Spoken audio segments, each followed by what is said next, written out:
नमस्कार मित्रांनो, पुन्हा एकदा स्वागत. नवीन टॉपिकला सुरुवात करतोय. नवीन टॉपिक, नवीन पर्व, नवीन गोष्टी सुरुवात करतोय.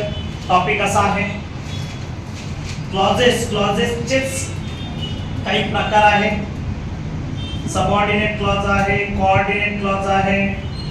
सबऑर्डिनेट क्लॉजेसचे प्रकार पडतात simple sentence, compound sentence, complex sentence. हे त्याचेच प्रकार आहेत. सिंपल सेंटेन्स करायचं म्हटलं तर वाक्यामध्ये सब्जेक्ट प्लस प्रेडिकेट करायचं. फॉर एक्झाम्पल दिलंय मी, an honest man is praised by all. Passive voice form मध्ये दिलंय. बाय, हेल्पिंग वर्ब, वर्बचं तिसरं रूप. एकदम साधं सिंपल सेंटेन्स बनवलेलं आहे. कंपाउंड सेंटेन्स बनवताना हे बॉक्स मध्ये दिसतायत पहा, हे सिंपल सेंटेन्स, हे कंपाउंड सेंटेन्स. कंपाउंड सेंटेन्स बनवताना कोऑर्डिनेटर आहे. वाक्य जोडण्यासाठी तुम्हाला कोऑर्डिनेटर असतात. कोऑर्डिनेटर असतात. कोण असतात? एंड असतो, ॲज वेल ॲज असतं, बट असतं, त्याच्याजवळ एक पण देतो, सो पण देतो, देअरफॉर पण देतो. याला म्हणायचं कंपाउंड सेंटेन्स. याला म्हणायचं compound sentence. Complex sentence. Complex sentence जर जोडायचं असेल तर सबऑर्डिनेट कंजक्शनचा पार्ट वापरायचा.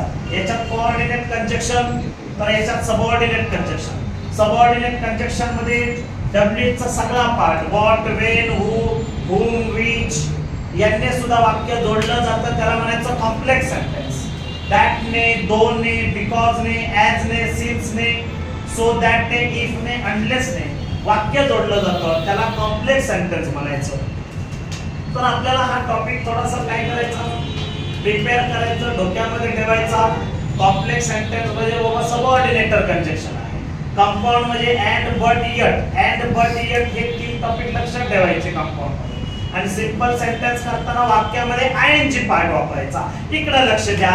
आयएनजी पार्ट म्हणजे सिंपल सेंटेन्स म्हणा यूज करताना by plus ING, on plus ING, after plus ING हे प्रेपोजिशन आहे. नाहीच हे आठवले प्रेपोजिशन, वर्बला डायरेक्ट आयएनजी द्या. इकडे पहा, फॉर एक्झाम्पल आहे they pull them to pieces, full stop. They put them together. Subject subject subject subject same आहे. इकडे दे, इकडे सुद्धा दे, पण इकडे वर्ब पुल आहे, इकडे वर्ब पुट आहे. येतंय लक्षात? आपल्याला प्रश्न विचारलेला आहे, इथं मी नोट करतो.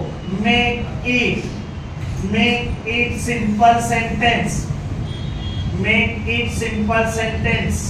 सिंपल सेंटेन्स मध्ये वाक्य बनवायचंय. सिंपल सेंटेन्स मध्ये वाक्य बनवताना दोन कर्ते आले असतील वाक्यामध्ये समान. सिंपल सेंटेन्स करताना पहिल्या वाक्यातला दे काय करायचंय, सब्जेक्ट काढायचा आहे. या वर्बला इथं पुल दिसतोय, या वर्बला काय करायचंय तुम्हाला, पुलिंग करायचं आहे. नाही तर इथे बाय पुलिंग करायचा. नाहीच बाय आठवला डायरेक्ट क्रियापदाला काय करा, आयएनजी द्या, पुलिंग.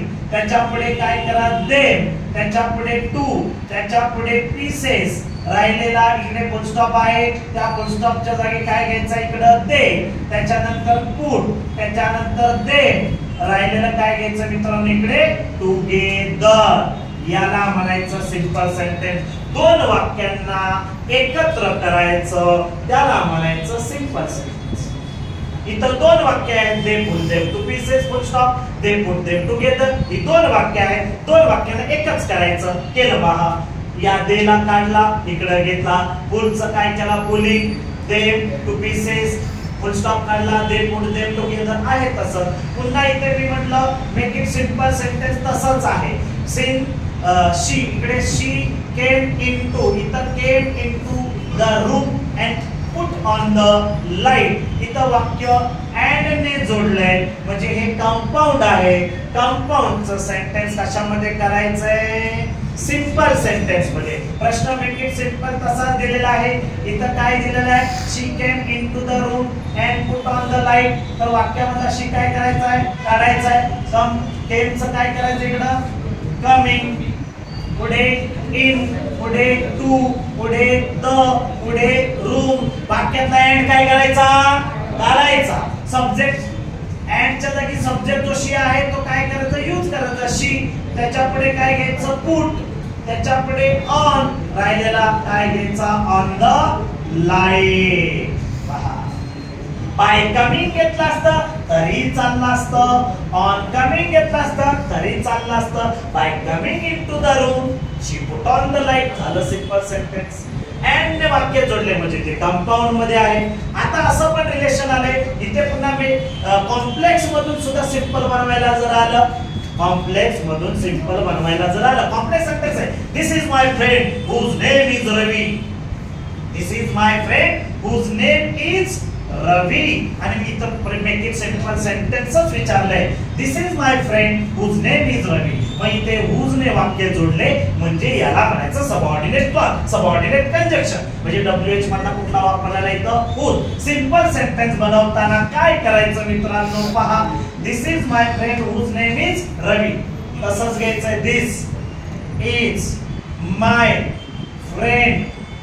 आणि अशा वेळेस वाक्यातला WH काय करायचा, काढायचा, नेम काढायचा, इज काढायचा आणि काय लिहायचं इकडे रवी. समजलं? याला म्हणायचं कॉम्प्लेक्स मधून सिंपल सेंटेन्स बनवलेलं आहे. जर सिंपल मधून जर कॉम्प्लेक्स बनवायला लावलं असतं तर काय वापरलं असतं आपण इथे हुज. जर इथं सिंपल मधून जर तुम्हाला कंपाऊंड वापरायला लावलं असतं तर काय वापरलं असतं अँड. इथे पहा, setting goal may appear easy but it is quite challenging, make it complex sentence.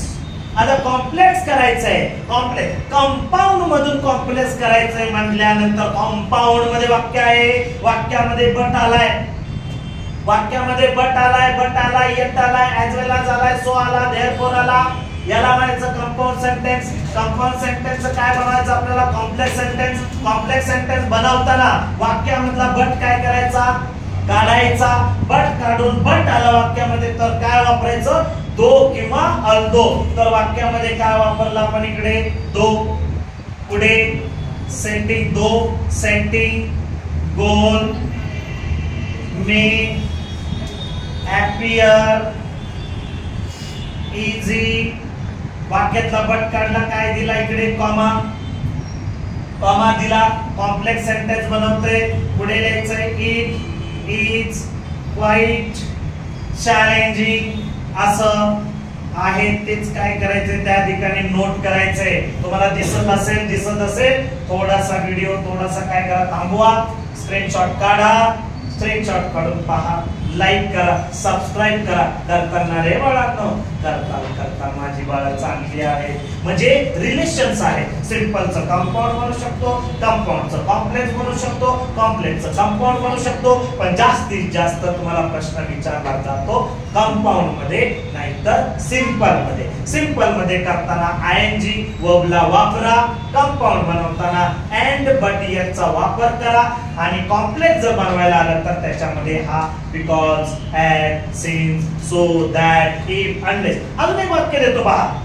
याच्या अगोदरच मी वाक्य दिलं होतं, काही जणांना शंका होती याच्यामध्ये. पहा, he is for the error मध्ये he is too rich too powerful. आणि पहा मित्रांनो, हे आहे एकदम सिंपल सेंटेन्स. हे आहे एकदम सिंपल सेंटेन्स. याचं काय बनवायचंय, make it complex sentence. Make it काय बनवायचंय बाळांनो, कॉम्प्लेक्स सेंटेन्स. दिसत असेल तुम्हाला, थोडं पुसटचं दिसतंय का, नाही, ओके आहे. He is too rich too powerful. आता कॉम्प्लेक्स सेंटेन्स बनवताना काय घ्यायचं, ही टू बी चं रूप काय घ्यायचं, इज. वाक्यातलं टू आलंय, टू काढायचं, काय घ्यायचं इकडं, सो. त्याच्या पुढे काय घ्यायचं इकडं, रिच, बरोबर. सो दॅटचा वापर करायचा आहे. या टू ला काढायचं, काय वापरायचं इकडं, दॅट. आला का, सो दॅट. बघा, he is so rich, too च्या जागी दॅट. मग पॉवरफुल कुठे गेलं, पॉवरफुल कुठे सर, पॉवरफुल घ्यायचं असेल तर पुन्हा सब्जेक्ट काय घ्यायचा, ही इज आले, टू बी चं रूप आले इथे, तर इथे काय घ्यायचं इकडे, कॅनॉट घ्यायचा. आणि राहिलेलं काय नोट करायचं, विशेषण तुमचं पॉवरफुल. म्हणजे तो श्रीमंत आहे पण तो पॉवरफुल करायचा नाही. बघा, ही इज, टू च्या जागी सो, त्याच्या पुढे रिच, टू च्या जागी दॅट. पुन्हा सब्जेक्ट काय घ्यायचं, ही इज आलंय म्हणून काय घ्यायचं, कॅनॉट. वॉज असतं तर काय घेतलं असतं इथं, कुड नॉट. ही कॅनॉट पॉवरफुल आहे, तसंच लिहायचं. याला म्हणायचं सिंपल मधून काय बनवलं मी कॉम्प्लेक्स. समजलं बाळांनो. तर सिंपल ला लक्षात काय ठेवणार बाळांनो ING by plus ING on plus वर्बला आयएनजी द्या. ओके. कंपाऊंड सेंटेन्स कसं ठेवणार अँड बट येट वाक्यामध्ये येते. कॉम्प्लेक्स सेंटेन्स कसं अँड बट येट वाक्यामध्ये बट आलं येट आलं तर वाक्यामध्ये कॉम्प्लेक्स सेंटेन्स करताना काय वापरायचं दो किंवा अल्दो. समजलं. जर वाक्यामध्ये टू टू आला तर काय वापरायचं सो दॅट. समजतंय का तुम्हाला. जर इकडे वाक्यामध्ये ऍज वेल एज आला आणि कॉम्प्लेक्स सेंटेन्स बनवायला लावला तरी काय वापरायचं नॉट ओन्ली बट ऑल्सो. इथे लक्षात रिलेशन आहे. जर तुम्हाला इथे कंपाऊंड मध्ये ऍज सून एज आला तर कॉम्प्लेक्स सेंटेन्स बनवताना काय वापरायचं बाळांनो नो सूनर दॅन वापरायचं. रिलेशन्स आहेत मित्रांनो. समजलं. तर असा हा तुमचा simple sentence compound sentence complex sentence इथे तुमचा टॉपिक काय होतोय संपतोय. समजला असेल. नसेल समजला तर पुन्हा माझ्या व्हिडिओवर जा स्क्रीनशॉट काढा. स्क्रीनशॉट काढून काय करा त्याची रिव्हिजन करा. रिव्हिजन करून लाईक करा सबस्क्राईब करा.